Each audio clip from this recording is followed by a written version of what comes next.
કેમ છો આટલી? જય શ્રી કૃષ્ણ. હાય આરોહી, કેમ છે? હાય. હાય, મજામાં? મજામાં. બસ બસ. શું ચાલે બોલ? બસ એક્ઝામની તૈયારી. એવું છે? સરસ લે.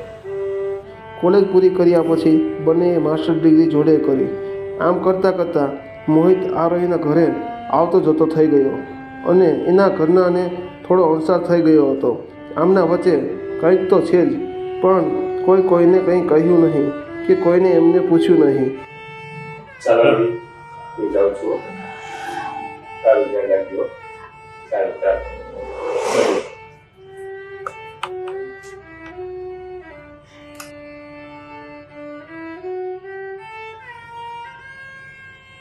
પરંતુ એક દિવસ આરોહીના લગ્નની વાત આવી અને આરોહી